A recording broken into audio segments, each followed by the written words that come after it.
Hello everyone, welcome to learner B. I am Shivani Chauhan. इस video में हम क्लास 9th इकोनॉमिक्स की बुक का चैप्टर 4 का पार्ट 4 लास्ट पार्ट देखने वाले हैं, फूड सिक्योरिटी इन इंडिया का। इससे पहले के हम सारे चैप्टर्स कवर कर चुके हैं और बाकी सारे सब्जेक्ट्स भी हमारे कवर्ड हैं। अगर आप लोगों को साइंस और मैथ्स देखनी है तो हमारा चैनल है लर्नर बी एक्स्ट्रा, तो वहाँ पर मैथ्स और साइंस तो वहाँ पे कवर्ड है, क्वेश्चन आंसर्स चल रहे हैं, और मैथ्स के भी चैप्टर नंबर 6 तक कवर्ड है, और फिर उसके बाद लास्ट के काफ़ी सारे चैप्टर्स वहाँ पे कवर हैं, आप लोग जा कर के देख सकते हैं।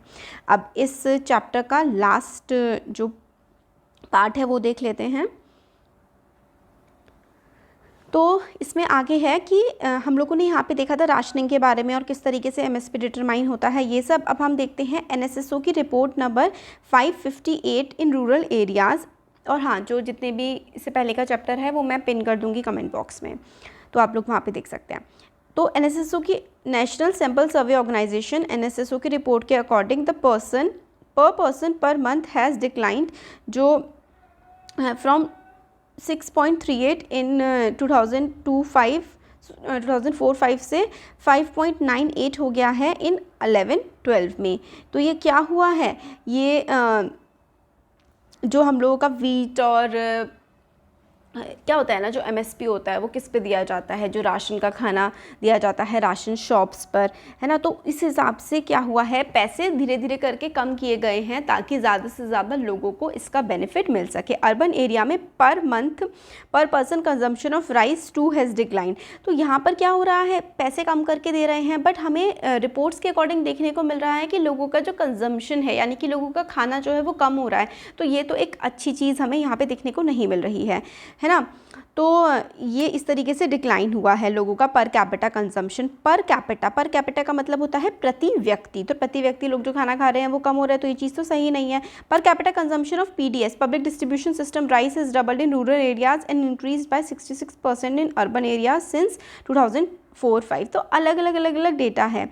अर्बन एरियाज़ में पर person per month consumption rice का जो है वो डिक्लाइन हुआ था, ठीक है, 2005 में। बट अगर हम लोग 2004-6 से 11-12 तक का देखें, बट 2004-5 में जो कुछ देखो ऐसा है ना, इसमें बेसिकली कुछ डेटा जो है वो डिक्लाइन हो रहा है और कुछ डेटा जो है बढ़ रहा है। ये डेटा आप लोगों से एग्जाम में नहीं कोई पूछेंगे, बट आपको एक मतलब थोड़ा सा रफ सा आइडिया होना चाहिए कि किस तरीके से कंजम्पशन, खाने पीने का पैटर्न बदल रहा है, कोई कहीं पर घट रहा है, कहीं पर बढ़ रहा है।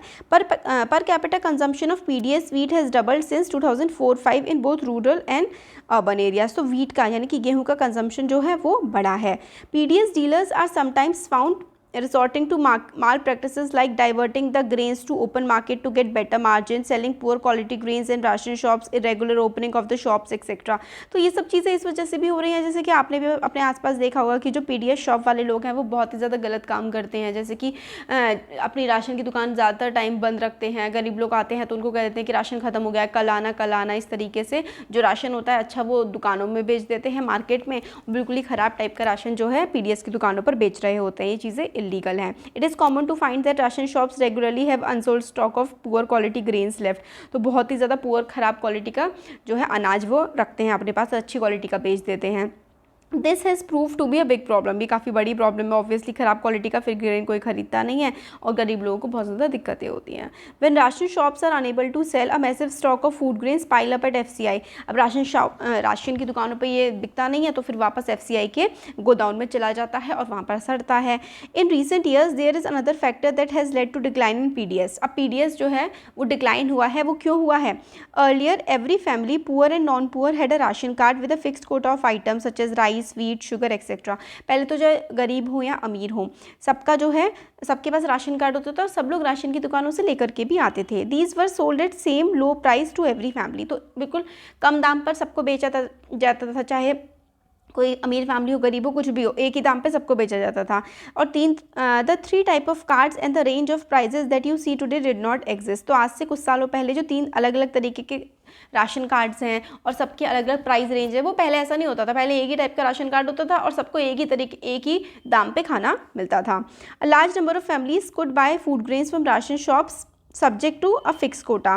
These included low income families whose income were marginally higher than BPL. तो कुछ जो थोड़ी सी हायर इनकम है, जैसे BPL है, जो लोग कुछ बहुत ही गरीब है, कुछ लोग हैं मतलब इतने गरीब नहीं है, वो इजीली खरीद सकते हैं बाहर से भी खाना, तो कई बार वो नहीं खरीदते हैं राशन की शॉप पर जा करके, है ना. Now TPDS of 3 different prices and any family above the poverty line gets very little discount at the ration shop. तो अब क्योंकि 3 टाइप का मतलब बना दिया है, तो कोई भी फैमिली हो, कोई भी मतलब चाहे बिलो पॉवर्टी लाइन हो या अबव पॉवर्टी लाइन हो, सबको मतलब बहुत ही कम डिस्काउंट मिलता है राशन पर. The price of above poverty line family is almost as high as open market price. तो जो APL फैमिली जो अबव पॉवर्टी लाइन यानी कि जो थोड़ी ठीक ठाक अमीर, थोड़ा ठीक ठाक पैसा कमाने वाली फैमिलीज़ हैं, उनको राशन की दुकान पे भी उतने ही रेट का खाना मिलता है, या सामान मिलता है जो कि बाहर मिलता है, तो वो लोग राशन की दुकानों पे जाते ही हैं सामान लेने. तो इसीलिए there is a little insensitive for them to buy these items from a ration shop. मतलब कोई इंसेंसिटिव कोई इंसेंटिव ही नहीं बचता है. देखिए, अगर ओपन मार्केट में जो दुकानें हमेशा खुली होती हैं, उस पर भी सपोज़ करो कि 40 रुपीज़ पर केजी चावल मिल रहा है, राशन की शॉप में जो है वो 39 रुपीज़ पर केजी चावल मिल रहा है, जो कि राशन की शॉप कभी खुलती नहीं है, खुलती है तो उसमें ख़राब चावल होता है, कोई क्यों खरीदेगा वहाँ से. इसलिए वहाँ पे बहुत सारा जो राशन है वो ऐसे ही पड़ा रह जाता है PDS की शॉप्स पे, और वो बिकता ही नहीं है और वो सड़ता है फिर FCI के गोडाउन्स में जाके. कोऑपरेटिव्स का रोल क्या है फूड सिक्योरिटी में? Cooperatives are also playing an important role in food security in India, specially in the southern and western part of the country. तो साउथ इंडिया में और वेस्टर्न पार्ट उड़ीसा, झारखंड, यहाँ पर जो है कोऑपरेटिव सोसाइटीज़ ने बहुत अच्छा काम किया है. कोऑपरेटिव सोसाइटीज़ क्या होती हैं? देखिए, बहुत सपोज़ करिए एक गांव है, एक गांव में कई सारे लोग मिल कर के आए और सबने कहा कि हम लोग ना एक कोऑपरेटिव सोसाइटी बनाएंगे. कोऑपरेट करने का मतलब क्या होता है? मिलजुल करके काम करना, समझौते के साथ काम करना. तो सपोज़ करो कि बहुत सारे किसान थे, 10-15 किसान थे, वो मिल कर के आए, उन्होंने कहा कि हमें कोऑपरेटिव सोसाइटी बनाएंगे और हम जब भी अनाज खरीदने जाएंगे या फिर अनाज बेचने जाएंगे, हम लोग इकट्ठा होकर के जाएंगे ताकि हमें अनाज के सही दाम मिल सके. Cooperative society setup shops to sell low price goods to poor people. Cooperative society ने सस्ते दामों में बेचने के लिए अनाज को दुकानें भी खोली. For example, out of all fair price shops running in Tamil Nadu, around 94% are been run by cooperatives. तो ये जो राशन की दुकानें हैं तमिलनाडु में, उसमें लगभग 94% जो है लोग इकट्ठा मिलकर के, कई सारे लोग चलाते हैं. अब जब सब इकट्ठा मिलकर के चलाएंगे तो सबको ही सही दाम पे चीज़ें मिल जाएंगी. In Delhi, Mother Dairy is making strides in provision of milk and vegetables to the consumer at control rate decided by government of Delhi. तो मदर डेयरी का जो दूध है दिल्ली में बहुत ज़्यादा फेमस है, क्योंकि वहाँ पे सही रेट पर मिल जाता है लोगों को दूध. Amul is another success story of cooperatives in milk and milk products from Gujarat. Amul भी एक कोऑपरेटिव है, बहुत सारे लोग मिल करके आए हैं और वो एक कंपनी को चला रहे हैं. It has brought about a white revolution in the country. तो जो वो कहते हैं ना, जो सफ़ेद क्रांति हमारे देश में आई है, जिससे बहुत ज़्यादा दूध का उत्पादन बढ़ा है हमारे देश में, वो अमूल उसके पीछे बहुत बड़ा फैक्टर रहा है.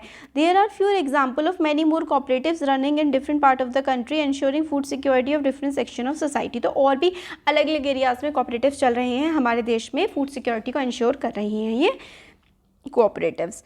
कोऑपरेटिव्स बेसिकली बहुत सारे लोग मिलकर के आते हैं और एक तरीके से एक छोटी सी कंपनी या दुकान इस तरीके का साथ मिलकर के चलाते हैं. Similarly in Maharashtra, academy of development science has facilitated network of NGOs for setting up grain banks in different region. तो NGO भी काफ़ी सारी सामने आई हैं, जो ग्रेन बैंक्स यानी कि सस्ते दरों पर अनाज ईजिली मिल जाता है इसकी हेल्प से गरीबों को. तो ट्रेनिंग कर रही हैं, कैपेसिटी बिल्डिंग कर रही हैं फूड सिक्योरिटी के प्रोग्राम में NGOs. Grain banks are now slowly taking shape in different part of Maharashtra. ADS efforts to set up grain banks to facilitate replication through other NGOs and to influence government's policy on food security are thus paying rich dividends. मतलब कुछ ये जो NGO है ADS यानी कि academy of development science, ये government के साथ मिलकर के, और बाकी सारी दूसरी जो NGOs होती हैं. NGO क्या होती है? देखो, NGO का फुल फॉर्म होती है नॉन गवर्नमेंटल ऑर्गेनाइजेशन. आप लोग देखते हो कि कुछ संस्थाएं होती हैं जो लोगों के लिए बहुत काम कर रही होती हैं. कुछ बच्चों को बढ़ाने का काम कर रहे होते हैं, कुछ सिखाने का चीज़ों को, या कुछ गरीबों की हेल्प कर रहे होते हैं. तो ये सारी NGOs होती हैं. तो ये संस्थाएँ जो हैं फूड सिक्योरिटी का भी काम कर रही हैं, सस्ते दरों पर अनाज प्रोवाइड करने का. उसमें से ही एक है महाराष्ट्र की अकेडमी ऑफ साइंस. ये NGO काफ़ी अच्छा काम कर रही है. बाकी दूसरे NGOs के साथ मिलके, सरकार के साथ मिलके अनाज की आपूर्ति मतलब पूरी करने के लिए. ADS ग्रेन बैंक क्या होता है? एक दुकान टाइप की मान लो आप, या फिर गोडाउन मान लो, जिसमें अनाज वगैरह होता है और सही दरों पर लोगों को दिया जाता है। ADS green bank program is acknowledge as a successful and innovative food security intervention. तो ये काफ़ी अच्छा सक्सेसफुल इंटरवेंशन या फिर एक काफ़ी सक्सेसफुल इन्होंने काम किया है लोगों को अनाज पहुँचाने का। तो अब हमारा चैप्टर फाइनली हो गया है कंप्लीट।